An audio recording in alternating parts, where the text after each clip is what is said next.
Imagine walking into a place where 40,000 human beings vanish from existence every single day. A concrete fortress 74 kilometers from civilization, built on a mass grave from El Salvador's Civil War, where the bones of 847 people lie buried beneath the foundation. This is SICKENING, the Terrorism Confinement Center, the most expensive prison on Earth at $275 per prisoner per day, more than a luxury hotel in Manhattan, more than most Salvadorans make in 2 weeks. But here's what makes this story different from every other prison documentary you've ever seen. SICKENING wasn't designed to rehabilitate criminals. It was engineered as a human warehouse where gang members disappear forever into cells smaller than parking spaces.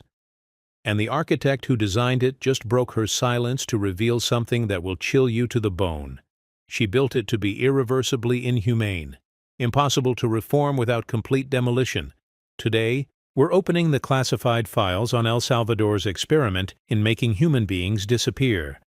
We're walking through the concrete corridors where emergency powers became permanent infrastructure, where constitutional rights were suspended indefinitely, and where a democratic society convinced itself that building human warehouses was progress. If you've ever wondered how quickly democracy can transform into something unrecognizable when fear becomes policy, this investigation will show you exactly how it happens. Step by step, dollar by dollar, body by body. The silence of 3:47 in the morning is different inside SICKENING. It's the silence of 40,000 men holding their breath at the same time. 1,000 monitors flicker in perfect synchronization, each screen a window into a concrete box measuring exactly 2 meters by 3 meters, smaller than a parking space. Each box contains a human being who has been assigned a number instead of a name. The command center smells like industrial disinfectant and the metallic tang of recycled air. 16 guards sit before walls of surveillance feeds, watching corridors that stretch into darkness like the arteries of some massive concrete heart. This is the Centro de Confinamiento del Terrorismo, CCOT, the Terrorism Confinement Center, though the men inside these cells aren't terrorists. They're gang members, drug dealers, murderers, thieves, men whose crimes earned them a one-way ticket to the most expensive prison on Earth. $275. That's what it costs to house each inmate for a single day. More than a luxury hotel room in downtown San Salvador. More than most Salvadorans make in 2 weeks of labor. This is the price of making human beings disappear. At 3:47 a.m., monitor C7 flickers once, twice, then goes black. A silent alarm chirps in the command center. Guard Miguel Santos reaches for his radio, then hesitates. The protocol manual says any monitor failure requires immediate investigation, but the protocol manual was written for a normal prison. SICKENING is many things, but normal isn't one of them. Santos stares at the black screen for 37 seconds. In those 37 seconds, he makes a choice that will echo through everything that follows. He logs the outage as a routine maintenance issue. He does not dispatch a guard to Section C7. He does not know that in Cell 4, 847, a man named Javier Morales has just torn his bedsheet into strips and is knotting them with the precision of someone who has thought about this moment for months. 74 kilometers southeast of San Salvador, SICKENING rises from volcanic soil like a concrete tumor. The site was chosen for its isolation. No major roads lead here. No bus routes service this corner of nowhere. When they built this place, they wanted to ensure that the men who entered would be forgotten by the world outside. They succeeded more completely than they ever intended. The foundation required $12 million in reinforcement, not because of the weight of the building, but because of what lay beneath. This land holds secrets older than gang violence. During excavation, the construction crews unearthed 847 human skeletons, remains from El Salvador's Civil War, when this patch of volcanic ash served as a mass grave for peasants and students and anyone else who found themselves on the wrong side of history. Each skeleton discovery triggered a legal protocol. Work would stop. Forensic archaeologists would be summoned. Families would be notified when possible. Religious ceremonies would be conducted. The dead would be given proper burial. These delays added $2.3 million to the construction budget and pushed the completion date back by 4 months. President Nayib Bukele was not pleased by these delays. The meeting took place in a construction trailer surrounded by mud and the scattered bones of the disappeared. Bukele, 39 years old and famous for his casual dress and Twitter feuds, sat across from Miguel Herrera, the Turkish construction foreman who had built prisons in 3 different countries, but had never encountered anything like this. "How many more bodies?" Bukele asked, scrolling through his phone while Herrera wiped sweat from his forehead. "We don't know, Mr. President. The ground-penetrating radar shows anomalies across the entire construction site. There could be hundreds more." Bukele looked up from his phone. His expression was the kind of blank calm that experienced politicians cultivate when they're about to say something that will haunt them later. The dead can wait. The living cannot. Construction resumed the following morning. When workers encountered additional remains, they were instructed to carefully collect them in plastic bags and store them in a refrigerated trailer. The proper ceremonies would be conducted after SICKENING was complete. The dead had waited 40 years. They could wait a few months more. SICKENING's foundation rests on a layer of concrete poured directly over the bones of 847 people whose names are carved on a memorial that doesn't exist. The irony was lost on no one except the architects. A prison built on a mass grave. A monument to state violence constructed atop the victims of state violence. The concrete absorbed the volcanic ash and the calcium dust of human remains and hardened into something that would outlast the democracy that built it. March 27, 2022. 87 people died in El Salvador that weekend. 87 murders in 3 days. Bodies dropped in the streets of San Salvador like punctuation marks in a sentence no one wanted to finish reading. The killings were coordinated, methodical. Each murder carried the signature of MS-13, the gang that had turned El Salvador into the murder capital of the world, but something was different about this particular weekend of violence. The killings weren't random. They were a message, a demonstration of power directed at President Bukele, who had spent the previous year tightening conditions in El Salvador's overcrowded prisons. Gang leaders wanted to remind him who really controlled the streets. The strategy backfired spectacularly. On Monday morning, Bukele called an emergency session of the Legislative Assembly. By that afternoon, El Salvador had declared a state of exception that suspended constitutional rights for 30 days. The right to legal representation, the right to know the charges against you, the right to a fair trial. These luxuries, Bukele explained, were impediments to public safety. Within 72 hours, 50,000 people were arrested, not charged, arrested, picked up in sweeps through neighborhoods where gang activity was suspected, young men with tattoos, older men who lived in the wrong neighborhoods, boys as young as 14 who looked like they might someday join a gang. The dragnet was indiscriminate and merciless. El Salvador's existing prisons could hold 18,000 inmates. They were now housing 68,000. Men slept in shifts, toilets overflowed, riots became a daily occurrence. Guards stopped entering certain cell blocks altogether. The prison system wasn't just overcrowded, it was collapsing. The state of exception, originally declared for 30 days, was extended indefinitely. Constitutional rights became a memory. The emergency had become permanent, and the permanent emergency demanded an architectural solution. The emergency congressional session took place on a Tuesday evening in April. 67 votes in favor, 15 against, 2 abstentions, $110 million diverted from healthcare and education budgets to fund the construction of the largest prison in the Western Hemisphere. The vote took 4 hours. The debate lasted 12 minutes. The construction contract was awarded to Tutwiler Holding, a Turkish firm with experience building prisons and military installations across 3 continents. No competitive bidding process was conducted. No alternative proposals were solicited.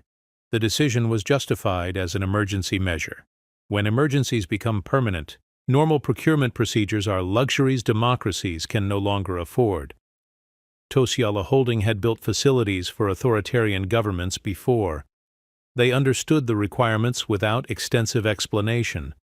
Maximum security. Minimum humanity. A place where people could be stored like inventory until someone decided what to do with them. The per square foot cost was $847. Higher than luxury condominiums in Manhattan. Higher than government buildings in Switzerland. SICKENING would be the most expensive structure in Central American history, and it was designed to house the poorest people in Salvadoran society. Elena Vasquez had designed prisons before, but nothing like SICKENING. Her portfolio included rehabilitation facilities in Norway, minimum security institutions in Canada, and a juvenile detention center in Costa Rica that won an architecture award for its humane design. She believed prisons could be instruments of redemption rather than revenge. Bukele's requirements were different. Maximum capacity, 40,000 inmates. Individual cells, 2 meters by 3 meters. Communal areas, none. Exercise yards, minimal. Natural light, restricted. The psychological impact was intentional. Men would be stored in concrete boxes until they forgot they had ever been human beings. Vasquez submitted her initial designs with a detailed memo explaining the psychological consequences of extreme isolation. Prolonged solitary confinement, she wrote, constituted torture under international law. The proposed cell dimensions would cause severe mental deterioration within months. The lack of natural light and social interaction would create rates of suicide and self-harm that would violate every humanitarian standard developed since World War II. Bukele's response was brief. Build it exactly as specified. SICKENING. The final design meeting took place in Bukele's office overlooking downtown San Salvador. Vasquez spread the blueprints across his desk like a surgeon displaying instruments before an amputation. Each page detailed another system designed to break the human spirit. Solitary cells, underground isolation chambers, ventilation systems that moved air but not sound, a place where screaming would echo only in the mind of the person screaming.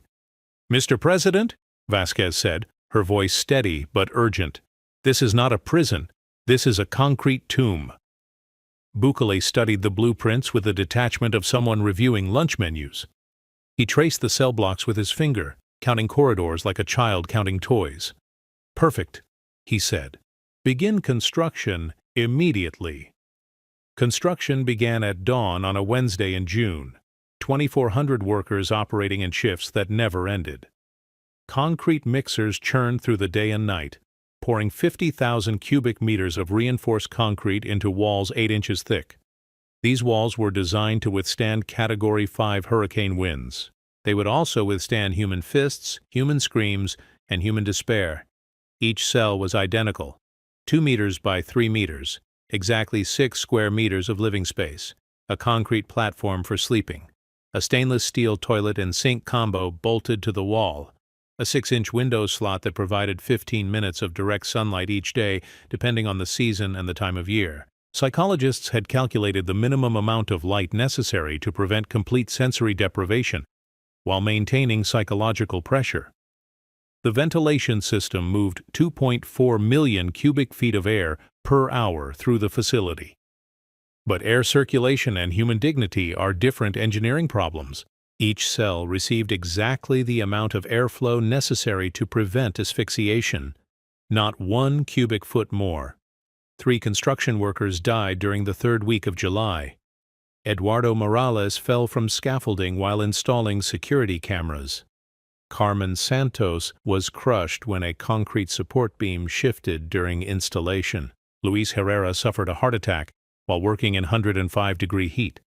The deaths sparked rumors among the construction crews. The site was cursed, they whispered. The bones beneath the foundation were restless. Ancient spirits were taking revenge on those who disturbed the peace of the dead. Tutwiler Holding issued safety bonuses and increased the pace of construction. Superstition was a luxury they couldn't afford.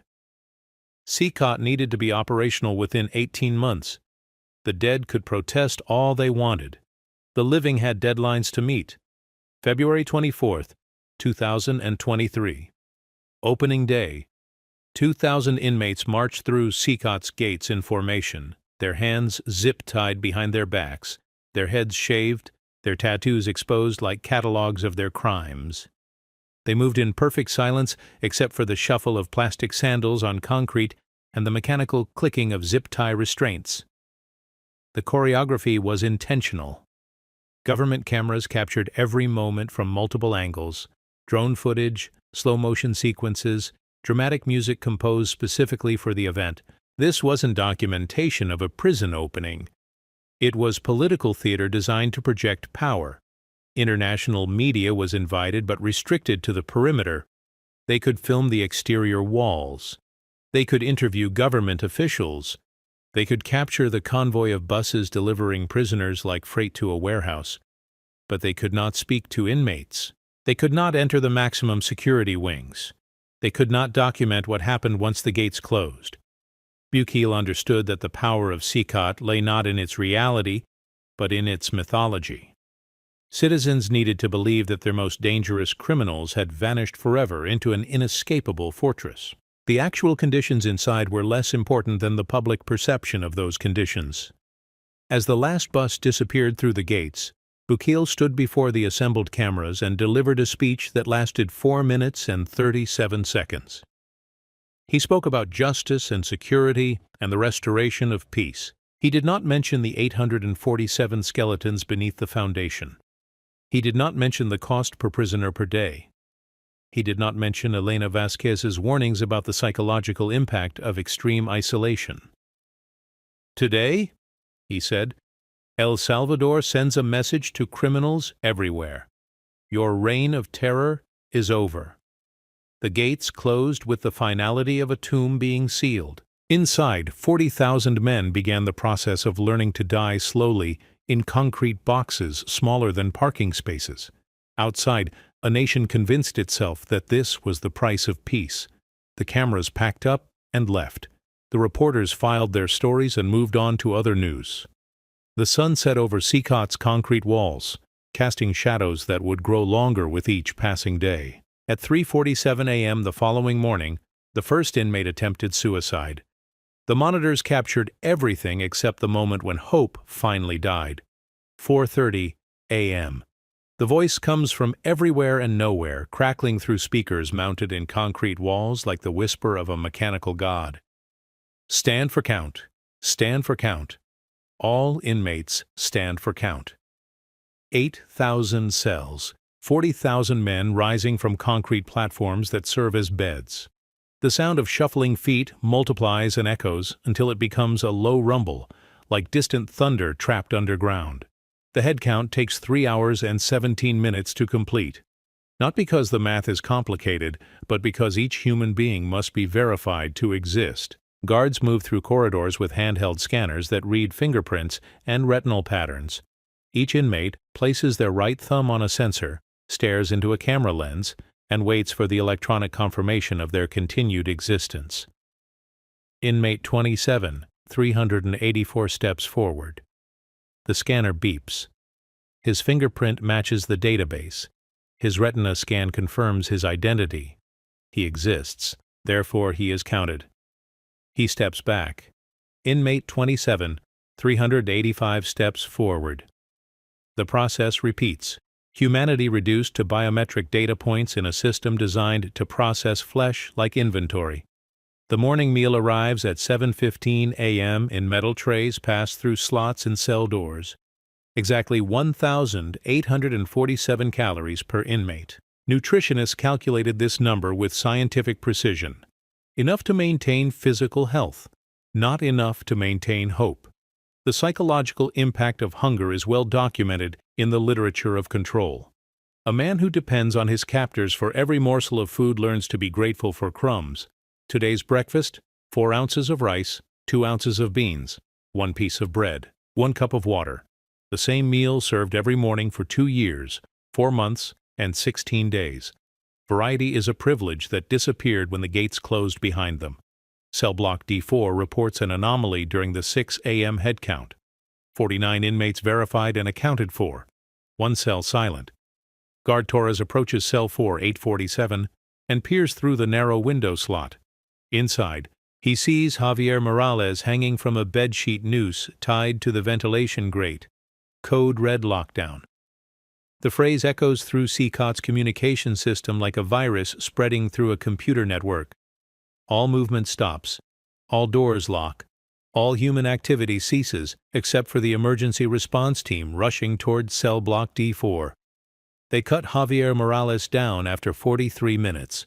Not because it took that long to find bolt cutters, but because the lockdown protocols required clearance from 17 different supervisors before any cell door could be opened during an emergency. Security takes precedence over human life. Always. Morales survives. His windpipe is bruised but intact. His brain suffered oxygen deprivation but not permanent damage. He will be transferred to the medical wing for 72 hours of observation, then return to his cell with a disciplinary notation in his file. Attempted suicide is classified as destruction of government property. The bedsheet is confiscated and incinerated. Morales receives a replacement made of material that cannot support the weight of a human body. Engineering solutions to human problems. The infrastructure adapts to prevent future attempts, but the despair that motivated the attempt remains untreated. SICKENING's artificial intelligence system processes 24 million data points every day. Facial recognition algorithms track emotional expressions. Voice analysis software monitors tone and stress levels during the brief conversations inmates are permitted with guards. Movement pattern analysis identifies behavioral anomalies that might indicate planned violence or escape attempts. The AI was developed by Cellebrite, an Israeli technology company that specializes in surveillance systems for high-security environments. The same algorithms that monitor Palestinian prisoners in military detention facilities now watch Salvadoran gang members in concrete cells. Oppression is a technology that travels well across borders and adapts easily to local conditions. Every inmate's psychological profile updates automatically every hour. The system tracks sleep patterns, appetite changes, social interactions, and verbal responses to generate predictive models of future behavior. Machine learning algorithms identify inmates at risk for violent episodes, suicide attempts, or leadership activities among prisoner populations. But algorithms cannot predict despair. They can measure its symptoms after the fact, but they cannot anticipate the moment when a human being decides that existence has become unbearable. Javier Morales showed no behavioral indicators in the 48 hours before his suicide attempt. His psychological profile rated him as low risk for self-harm. The artificial intelligence system that monitors every breath and heartbeat failed to detect the most human of responses to inhuman conditions. The missing person turns out to be present after all. Present but lifeless, hanging from improvised rope in a cell designed to prevent exactly this kind of incident. The first crack in SICKENIG's perfect system of control manifests not as a security breach, but as a reminder that human beings possess one final freedom that no prison can eliminate: the choice to stop living. $275 per day, per inmate. The number haunts every budget meeting, every policy discussion, every conversation about SICKENIG's future. Multiply by 40,000 inmates. Multiply by 365 days. The annual cost reaches $401 million. For context, El Salvador's entire public education budget is $370 million. The national healthcare system receives $290 million annually. SICKENIG costs more than schools and hospitals combined, yet produces nothing except the temporary illusion that dangerous people have vanished from society. The facility employs 1,247 people: guards, administrators, medical staff, kitchen workers, maintenance technicians, and surveillance specialists. SICKENIG is El Salvador's third-largest employer after the military and the public health system. An entire economy has grown around the business of warehousing human beings. The payroll alone consumes $89 per inmate per day. Food costs $12. Utilities require $31. Infrastructure maintenance demands $143 daily per prisoner. These numbers add up to a simple truth. SICKENING is economically unsustainable. It bleeds money like a severed artery, and the bleeding accelerates every month. Budget Director Carlos Mendoza discovers the discrepancy on a Tuesday afternoon while reviewing food procurement contracts. $47 million in payments to suppliers who don't exist. Purchase orders for deliveries that never arrived. Invoices for services that were never provided. The money simply vanished into the bureaucratic maze of emergency spending authorizations and expedited payment procedures. Mendoza's investigation reveals a procurement system designed for corruption. Emergency contracts were awarded without competitive bidding. Invoices were paid without delivery verification. Oversight mechanisms were suspended in the name of operational security. The same emergency powers that justified SICKENING's construction created perfect conditions for systematic theft. The missing $47 million represents enough money to operate a public hospital for 2 years. It could fund elementary education for 30,000 children. Instead, it disappeared into the pockets of contractors and administrators who understood that emergencies create opportunities for those clever enough to exploit them. Dr. Patricia Solorzano has worked in correctional psychology for 16 years, but SICKENING challenges every principle she learned about human rehabilitation. Her office overlooks Cell Block B, where she can watch inmates pace in circles during their brief daily exercise periods. The men move like animals in cages because that's essentially what they've become. Her research documents the predictable progression of psychological deterioration in extreme isolation. Week 1, anxiety and insomnia. Week 4, depression and withdrawal. Week 12, hallucinations and paranoid ideation. Week 24, catatonic episodes and complete social breakdown. 67% of SICKENING's inmates develop symptoms within 90 days. They begin talking to voices only they can hear. They create elaborate fantasy relationships with imaginary companions. They construct detailed alternate realities where they possess freedom and dignity and purpose. The human mind adapts to impossible conditions by abandoning reality altogether. The official term is adjustment disorder with mixed anxiety and depressed mood. The unofficial term is concrete psychosis. Men lose the ability to distinguish between memory and hallucination, between past and present, between themselves and the walls that contain them. They become ghosts haunting their own bodies. 47 inmates per 1,000 attempt suicide annually, 12 times higher than El Salvador's national average, higher than death row populations in maximum security prisons across the United States, higher than prisoner of war camps during World War II. These numbers represent a mathematical proof that SICKENING's conditions constitute systematic torture. Dr. Solorzano submits her findings in a formal report that includes detailed recommendations for policy changes. Increase natural light exposure, provide group therapy sessions, allow extended family visitations, create educational programs, reduce isolation periods. The recommendations are based on decades of research into effective correctional practices and basic human psychology. The report disappears into SICKENIG's administrative hierarchy like a stone dropped into deep water. No response, no acknowledgement, no discussion. 3 weeks later, Dr. Solorzano receives transfer orders to a minimum security facility 200 kilometers away. Her replacement has no background in correctional psychology. His previous job was managing logistics for military warehouses. The message is clear. SICKENIG doesn't need psychologists. It needs inventory managers. Despite total isolation protocols and constant surveillance, a complex underground economy emerges within SICKENIG's concrete walls. Cigarettes become currency. Cell phone components are more valuable than gold. A single phone call to the outside world costs $200, paid in favors and contraband traded through networks that operate invisibly beneath the official security apparatus. Guards supplement their $670 monthly salaries by charging inmates for basic human needs. $200 for a phone call, $150 for extra food, $500 for family visit privileges, $50 to receive a letter that hasn't been photocopied and censored. The guards become merchants in a marketplace where desperation drives demand to astronomical levels. The contraband smuggling network operates through the food delivery system. Kitchen workers hide SIM cards inside bread rolls. Phone batteries are concealed in rice portions. Cigarettes arrive wrapped in plastic and inserted into food containers that pass through multiple security checkpoints without inspection.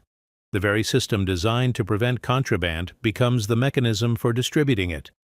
The internal economy generates an estimated $2.3 million annually. Nearly 10% of SICKENING's official operating budget flows through illegal channels, controlled by guards and inmates who understand that survival requires participation in underground markets. Corruption isn't a bug in SICKENING's system, it's a feature. Roberto El Sombra Martinez controls the most sophisticated smuggling operation from his cell in maximum security Block A. Despite being isolated from all human contact except guards, he manages to coordinate criminal enterprises throughout El Salvador using contraband phones and encrypted messaging applications. His network moves drugs, extorts businesses, and orders assassinations while he remains locked in a concrete box 24 hours a day. The irony is perfect and terrible. CQT was built to eliminate gang influence on Salvadoran society. Instead, it created the most secure criminal headquarters in Central America. Total isolation became total protection for criminal masterminds who no longer feared arrest or assassination. The prison designed to end organized crime became its most sophisticated base of operations. August 15, 2023. Structural engineer Carmen Rodriguez discovers hairline fractures in the main cell block's foundation during a routine inspection. The cracks run in parallel lines along the eastern wall, each measuring approximately 2 millimeters wide and extending 40 meters in length. The cause is ground settling combined with seismic activity. The volcanic soil beneath SICKENING was inadequately compacted during the rushed construction process. Earthquake tremors, common in El Salvador, stress the foundation beyond its design specifications. The cracks grow wider each month as the weight of 8 floors of concrete cells slowly crushes the inadequate base. Repair costs are estimated at $12 million. The work would require evacuating 4,000 inmates from the affected cell blocks and relocating them to other facilities. But El Salvador's entire prison system operates at 300% capacity. There is nowhere to move 4,000 prisoners without creating humanitarian crises elsewhere. SICKENING's administrators classify Engineer Rodriguez's report as confidential and accelerate plans to expand the facility's capacity to 50,000 inmates. The logic is bureaucratically perfect. If the foundation cannot support the existing structure, build more structure to distribute the load more evenly. Rodriguez submits updated reports every month, documenting the cracks' progression with photographic evidence and precise measurements. 2 millimeters becomes 4 millimeters. 4 becomes 8. 8 becomes 16. The foundation is slowly tearing itself apart under the weight of its own contradictions. The cracks become a metaphor that writes itself. SICKENING's physical structure mirrors its institutional structure. Both were built too quickly, with inadequate planning, using substandard materials. Both are failing predictably and catastrophically. Both will eventually collapse under the weight of their own ambitions. But metaphors don't kill people. Falling concrete does, and the falling is already beginning. October 12, 2024. Intelligence reports land on Director General Amanda Morales' desk like a death sentence typed in bureaucratic language. Coordinated escape attempt. Multiple cell blocks involved. Target date, October 15th. 72 hours to prevent the largest prison break in Western Hemisphere history. The intelligence comes from intercepted communications. For 8 months, inmates have been digging tunnel systems using improvised tools crafted from bed frames and ventilation grates, spoons sharpened into chisels. Concrete slowly scraped away grain by grain during the brief windows when surveillance cameras shut down for system maintenance. Human persistence grinding against technological oversight until technology blinks first. The tunnels follow the building's utilities infrastructure. Inmates mapped the electrical and plumbing systems by observing repair crews and memorizing the locations of access panels. They understood SICKENING's architecture better than the guards who patrolled it. Prison becomes a university where the curriculum is institutional vulnerability, and the graduation exercise is freedom. Director Morales faces an impossible choice. Admit that SICKENING's security has been compromised for 8 months, destroying the myth of perfect containment that justifies the facility's existence, or prevent the escape through preemptive violence that will confirm every human rights organization's worst suspicions about conditions inside the concrete fortress. She chooses violence. The decision is made at 11:43 p.m. on October 13th. Emergency response teams receive deployment orders. Non-lethal suppression techniques are authorized. The definition of non-lethal will be interpreted liberally in the corridors of Cell Block C, where concrete walls amplify screaming until it becomes the soundtrack of systematic brutality. October 14th. Instead of attempting escape, the inmates choose a different form of resistance. 12,000 men refuse breakfast. By noon, the hunger strike spreads to 18,000 participants. By evening, 23,000 inmates sit in silent protest against conditions that violate every international standard for human treatment. The strike is organized using hand signals and coded messages passed through the plumbing system. Inmates discovered that SICKENIG's pipes carry sound between cells when they tap in specific patterns. Morse code conversations flow through the water pipes like digital signals through fiber optic cables. The infrastructure designed to contain them becomes the network that connects them. Communication protocols emerge organically. 3 taps means guard approaching. 5 taps means all clear. Extended rhythmic patterns spell out complex messages about strike coordination and demands. The language develops its own grammar and vocabulary, transforming scattered individuals into a collective voice that speaks through copper pipes and concrete walls. Family members learn of the hunger strike through visiting day conversations and spread the information through social media networks that SICKENIG's administrators cannot monitor or control. Within 48 hours, hashtags trend globally. International human rights organizations issue emergency statements. News crews gather outside SICKENIG's gates like pilgrims approaching a shrine to institutional failure. The strike reveals systematic violations that SICKENIG's administrators hoped would remain buried in classified files. 847 inmates held in solitary confinement for over 18 months without formal charges. Medical care reduced to emergency-only treatment. Family visitations suspended indefinitely due to security concerns. Educational programs eliminated to reduce staffing costs. These revelations violate the International Convention Against Torture, the International Covenant on Civil and Political Rights, and the Standard Minimum Rules for the Treatment of Prisoners. El Salvador is a signatory to all these treaties. The country's constitution explicitly prohibits cruel and unusual punishment, but constitutional rights become suggestions when emergencies become permanent and oversight becomes inconvenient. President Bukele's response is swift and predictable. 24 hours to end the strike or face enhanced security measures. The phrase enhanced security measures carries sinister implications in a facility where security already approaches the theoretical maximum. Enhancement suggests escalation beyond the boundaries of international law into territory where human rights organizations cannot follow. October 17th. Enhanced security measures begin at 4:37 a.m. with the deployment of tear gas in confined cell blocks. The chemical agents are dispersed through the ventilation system that moves 2.4 million cubic feet of air per hour. In open spaces, tear gas dissipates quickly and causes temporary discomfort. In 6-square-meter concrete cells, it becomes a weapon of mass suffering. 23 inmates are hospitalized with respiratory damage. Their lungs burn from chemical exposure in enclosed spaces with inadequate air circulation. The tear gas deployment violates SICKENIG's own safety protocols, which explicitly prohibit chemical weapons in areas without emergency ventilation systems. But safety protocols become suggestions when emergency powers override institutional procedures. Guard Miguel Santos uses his cell phone to record video footage of inmates collapsing in their cells.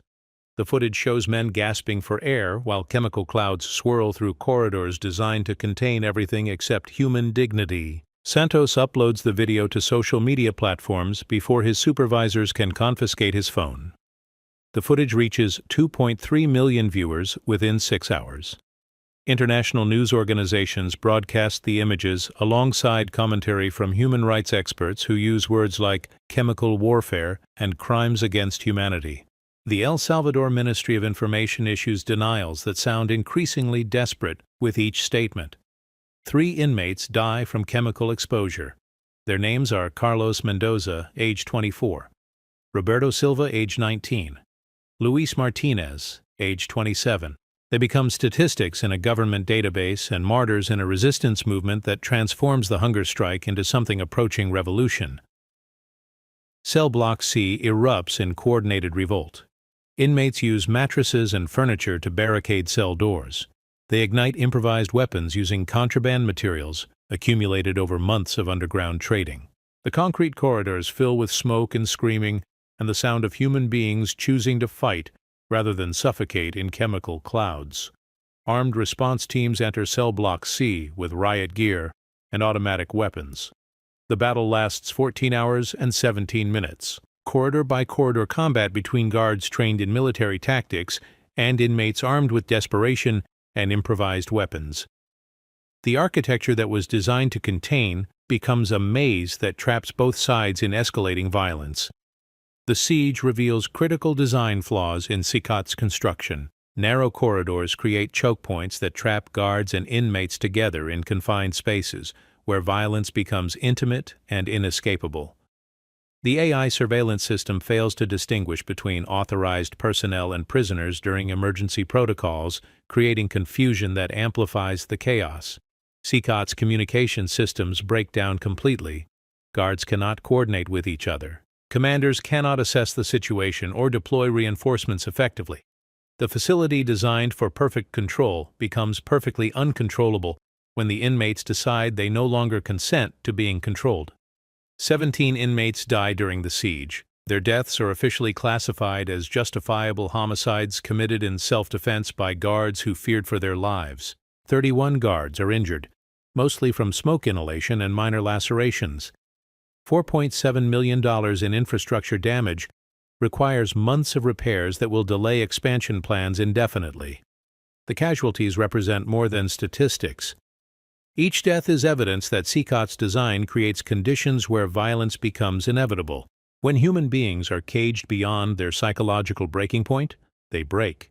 When institutional control depends on the threat of violence, violence eventually becomes the only language that both sides understand. International media obtains leaked surveillance footage that contradicts official reports about the siege. The video shows guards executing wounded inmates who had surrendered and were attempting to receive medical attention. Summary executions in concrete corridors. Murder disguised as crowd control. Evidence of war crimes committed inside a facility that supposedly represents modern criminal justice. The leaked footage triggers an emergency United Nations Security Council session. Human rights investigators demand immediate access to SICKENING. International Criminal Court prosecutors begin preliminary examinations into crimes against humanity. El Salvador's emergency powers become the subject of international legal challenges that threaten to expose the entire architecture of authoritarian control. Bukele's administration launches a coordinated disinformation campaign to control the narrative. The siege was staged by foreign agitators attempting to destabilize El Salvador's democracy. The casualty reports are exaggerated by criminal sympathizers who want to undermine public safety. The leaked footage is deepfake propaganda created by international enemies of state sovereignty. Government operatives pressure hospital staff to falsify medical records describing the injuries sustained during the chemical weapons deployment. Death certificates are altered to eliminate references to toxic gas exposure. Witnesses are intimidated into silence through threats against their families and promises of financial compensation for cooperation. Family members of deceased inmates receive unexpected visits from government representatives offering $50,000 payments in exchange for signed agreements not to pursue legal action or speak to international investigators. The payments represent more money than most families will earn in a lifetime, creating impossible choices between justice and survival. The cover-up operation costs $23 million in bribes, legal fees, media manipulation, and witness relocation expenses, more than twice SICKENING's monthly operating budget, more than El Salvador's annual investment in renewable energy infrastructure. The price of maintaining lies becomes more expensive than the original operation they're designed to conceal. Maria Santos works as a nurse in SICKENING's medical facility. She has documented the injuries caused by chemical weapons deployment and collected tissue samples that prove the cause of death for inmates who died from toxic gas exposure. Her evidence contradicts every official statement about the siege and proves systematic violations of international law. Santos agrees to testify before international investigators about the medical cover-up and the falsification of death certificates. She provides detailed documentation of the chemical weapons injuries and recordings of conversations with administrators who ordered her to alter medical records. Her testimony represents the most credible evidence of crimes against humanity committed inside SICKENING. 3 days before her scheduled interview with United Nations investigators, Santos disappears while driving home from work. Her car is found abandoned on a rural highway, with the engine still running and her purse undisturbed. No ransom demands are made. No body is discovered. She simply vanishes like thousands of other people who have asked inconvenient questions in countries where asking questions has become dangerous. The disappearance sends a message that echoes through every remaining witness to SICKENIG's crimes. Silence is survival. Truth is luxury that honest people cannot afford. The institutional mechanisms designed to protect whistleblowers collapse when the institutions themselves become criminal enterprises. December 2024. The International Court of Justice launches formal investigations into crimes against humanity at SICKENING. $340 million in international aid to El Salvador is frozen pending the outcome of human rights investigations. Economic sanctions target government officials responsible for SICKENIG's operations. Leaked documents revealed that SICKENIG was designed using architectural plans originally developed for Chinese re-education camps in Xinjiang province. The plans were modified by private prison consultants from the United States, who provided expertise in maximizing capacity while minimizing operational costs. International expertise in human warehousing, exported globally through consulting contracts and foreign aid programs. El Salvador becomes the first democratic nation in 30 years to be subjected to International Criminal Court investigation for systematic torture of its own citizens. The investigation focuses on SICKENIG's use of chemical weapons, extrajudicial killings, and conditions that constitute cruel and inhuman punishment under international law. The international pressure creates domestic political crisis for Bukele's administration. Opposition parties demand congressional investigations into SICKENIG's operations. Public opinion polling shows declining support for the emergency powers that created the facility. International isolation threatens El Salvador's economy and its relationships with trading partners. Bukele announces SICKENIG's immediate transformation into a model rehabilitation facility. $89 million will be allocated for educational programs, psychological treatment, and infrastructure improvements that prioritize human dignity over institutional control. The announcement is designed to deflect international pressure while maintaining domestic political support. But the transformation is entirely fictional. No inmates are released. No guards are retrained. No structural modifications are made to the facility's isolation-based design. The rehabilitation budget exists only on paper, redirected to fund construction of 3 additional SICKENIG-style facilities in other regions of El Salvador. The announcement proves that SICKENIG's purpose was never rehabilitation or public safety. Its purpose is political theater designed to project state power through the systematic dehumanization of marginalized populations. The concrete fortress becomes a stage where democracy performs its own destruction for an audience that applauds the spectacle. International observers discover the fraud through satellite imagery and financial audits that reveal no construction activity at SICKENIG and no evidence of rehabilitation programming. The fictional transformation becomes proof that El Salvador's government considers international law to be a public relations problem rather than a binding legal obligation. Elena Vasquez breaks her silence in an interview with international journalists. The architect who designed SICKENING's inhumane conditions provides detailed testimony about the deliberate psychological torture built into the facility's architecture. She reveals that the concrete fortress was designed to be irreversibly inhumane, impossible to reform without complete demolition. The interview destroys any remaining pretense that SICKENING represents modern criminal justice, rather than systematic human rights abuse. Vasquez's testimony provides expert evidence that the facility's conditions constitute torture by design, rather than administrative oversight. Intent becomes indisputable when the architect confesses her complicity in creating an instrument of state terrorism. The confession opens criminal liability for everyone involved in SICKENIG's design and operation. Architects, contractors, administrators, guards, and government officials become potential defendants in international tribunals investigating crimes against humanity. The institutional protection that enabled systematic torture collapses when participants begin testifying against each other to avoid prosecution. The reckoning has begun, but the concrete fortress remains. 40,000 men still inhabit cells smaller than parking spaces. The emergency powers that created SICKENING continue indefinitely.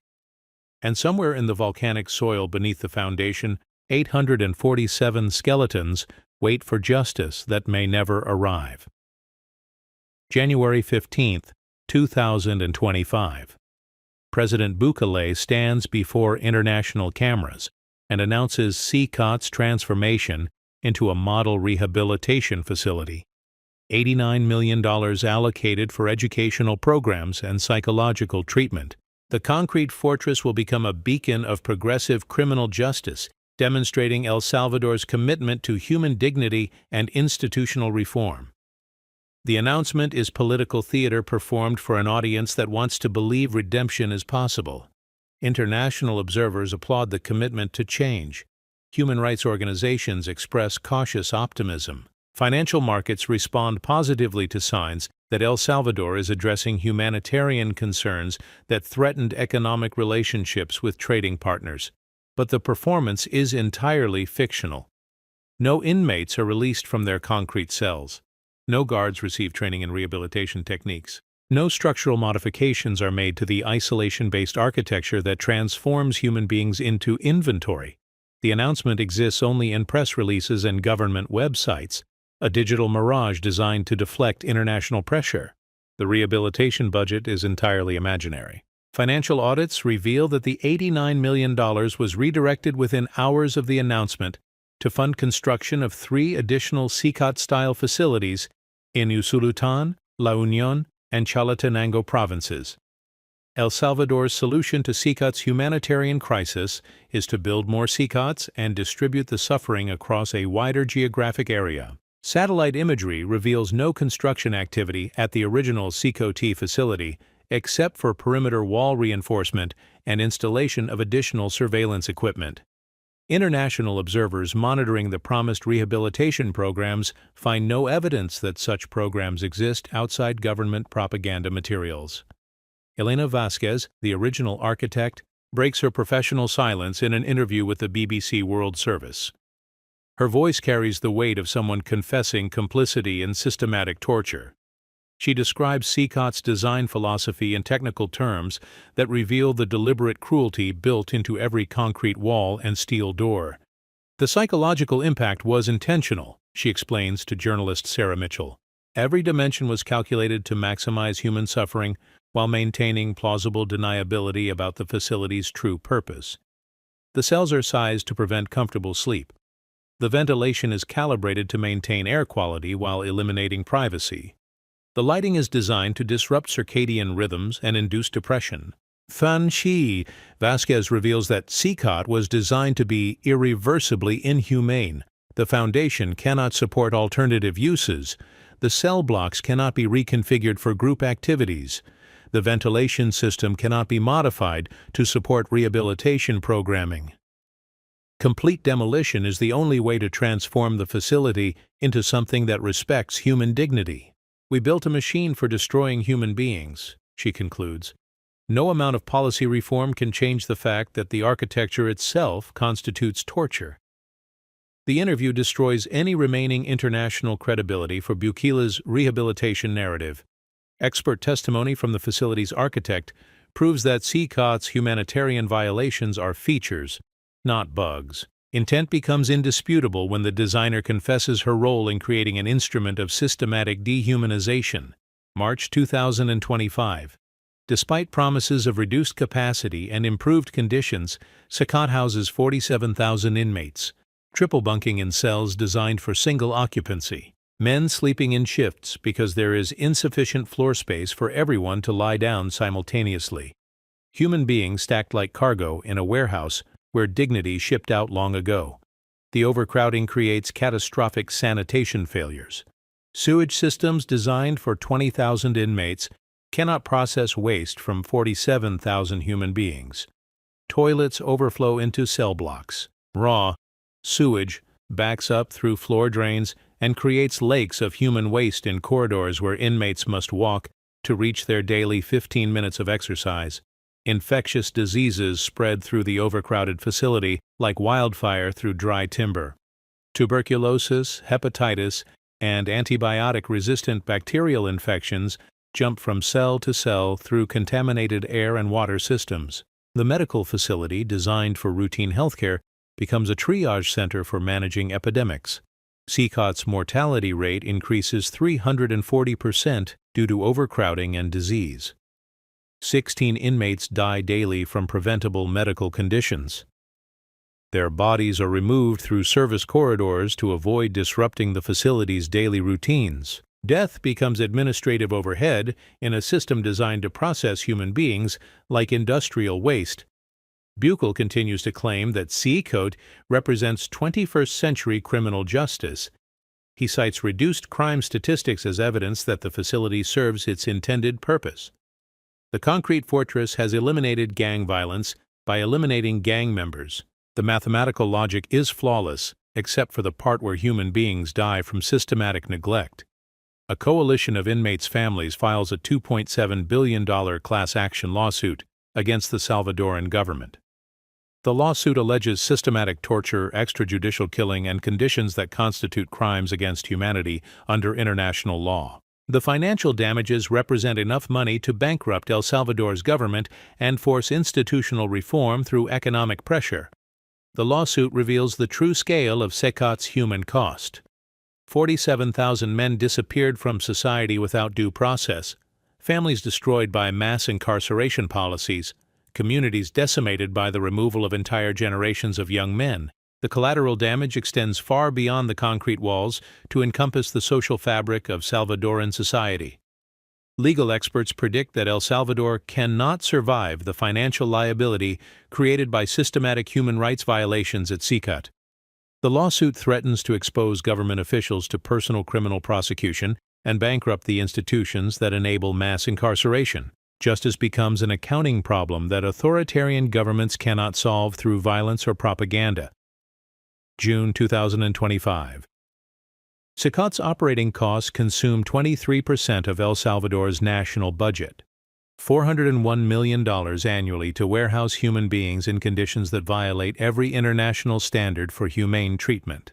The facility has become a financial black hole that absorbs resources while producing nothing except suffering and international condemnation. The unsustainable economics create a political crisis that threatens Bukila's presidency. Maintaining SICKENIG requires either massive tax increases or elimination of social services that support education, healthcare, and infrastructure development. The choice becomes stark: fund human warehouses or fund human development, but not both. Opposition parties demand congressional investigations into SICKENIG's operations and financial management. Public opinion polling shows declining support for the emergency powers that created the facility. International isolation threatens trade relationships and foreign investment that El Salvador needs for economic survival. Economic analysis reveals that SICKENIG's costs will bankrupt El Salvador within 7 years unless capacity is reduced by 80%. But political pressure prevents prisoner releases that would admit the failure of mass incarceration policies. The government faces a mathematical certainty: that it cannot afford to acknowledge without destroying its political legitimacy. The International Monetary Fund threatens to suspend all loans to El Salvador unless SICKENING is closed or dramatically reformed. The economic pressure creates leverage that human rights advocacy could not generate through moral arguments alone. Financial institutions succeed where humanitarian organizations failed because money speaks languages that authoritarian governments understand. August 2025. The foundation cracks that structural engineer Carmen Rodriguez discovered 2 years earlier cause a partial collapse in cell block F. A section of the eastern wall fails catastrophically at 3:27 a.m., crushing 34 inmates in their cells and injuring 127 others. The collapse occurs during the daily sleep period when inmates are locked in their cells with no possibility of escape. Concrete slabs weighing several tons fall through multiple floors, creating a vertical avalanche of debris that buries human beings like archaeological specimens in layers of institutional failure. Emergency response teams require 11 hours to reach the trapped inmates because the collapse blocks access corridors and disables the facility's communication systems. Rescue operations become recovery operations, as hope gives way to the mathematical certainty that human beings cannot survive under tons of concrete for extended periods. Engineering reports reveal that SICKENING's rapid construction used substandard materials and inadequate seismic reinforcement throughout the facility. The entire structure is compromised by the same design flaws and construction shortcuts that caused the cell block F collapse. Every wall, every floor, every ceiling represents a potential failure point in a building that was designed to last for centuries. Repair costs exceed $180 million. More than the original construction budget. More than El Salvador spends on public education in 6 months.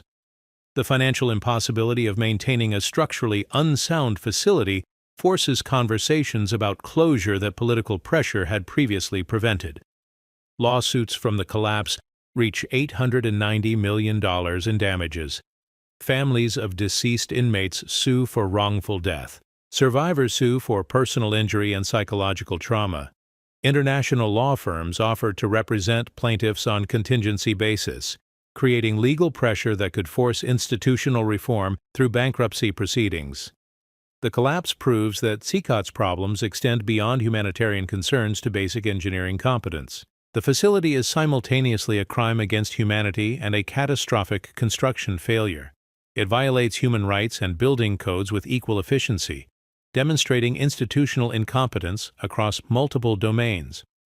October 2025. Faced with financial collapse and structural failure, Bukele secretly negotiates the sale of SICKENING to CoreCivic, America's largest private prison corporation. The deal transfers ownership of the facility and its 47,000 inmates to a for-profit company that specializes in extracting revenue from human warehousing.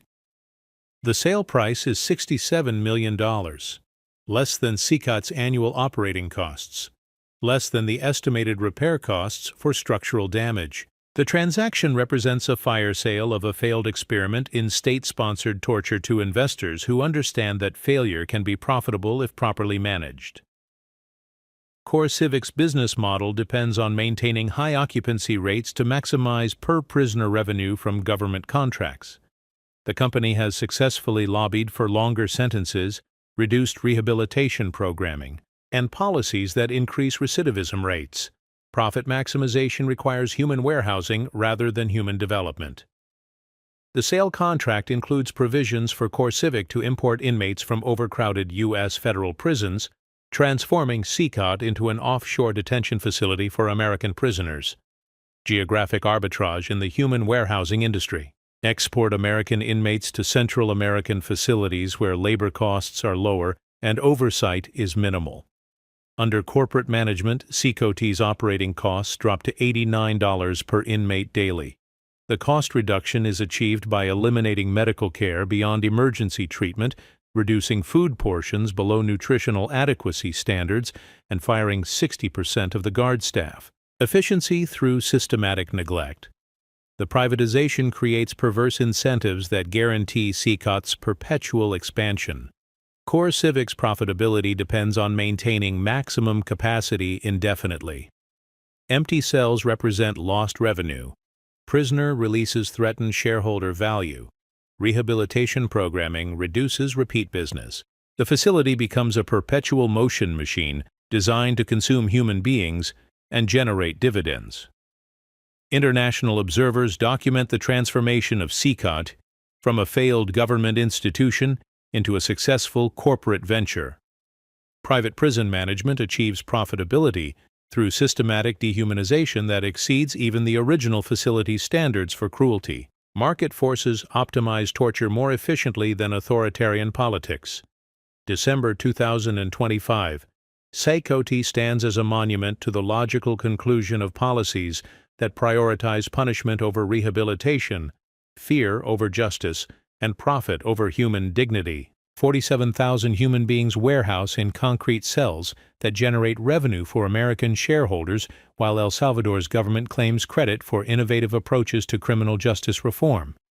The facility's legacy extends far beyond its concrete walls to encompass the entire architecture of El Salvador's authoritarian transformation.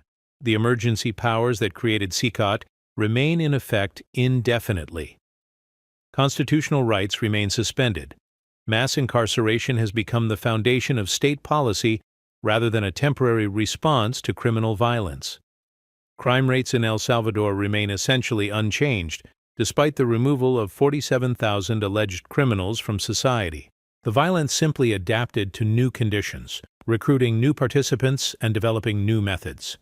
SICKENING succeeded in creating the illusion of security while generating massive profits for private prison corporations and political capital for authoritarian politicians. The facility proves that mass incarceration is a business model rather than a public safety strategy. Human warehousing generates revenue streams for private contractors, employment opportunities for guards and administrators, and political benefits for politicians who campaign on law and order platforms. The inmates are raw material in an industrial process designed to transform human suffering into institutional profit. International investigators compile evidence for war crimes tribunals that may someday hold SICKENING's architects and operators accountable for systematic torture disguised as criminal justice policy, but the investigations proceed slowly through bureaucratic procedures while new facilities are constructed and new populations are targeted for elimination from civil society. As the sun sets over SICKENING's concrete walls, casting shadows across volcanic soil that holds the bones of previous generations disappeared, one question haunts every observer.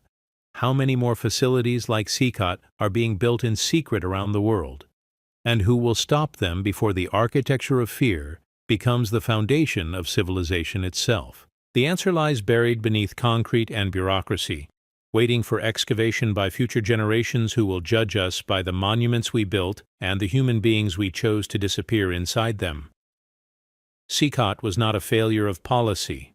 It was the perfect expression of a society that chose systematic cruelty over collective justice and paid the ultimate price for that choice with its own humanity.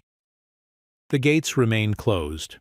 The monitors continue their vigilant watch, and in 47,000 concrete cells, human beings count the hours until dawn brings another day of existence in the most expensive prison on earth, where the only crime that matters is the crime of being poor, desperate, and disposable in a world that has learned to profit from human disposal.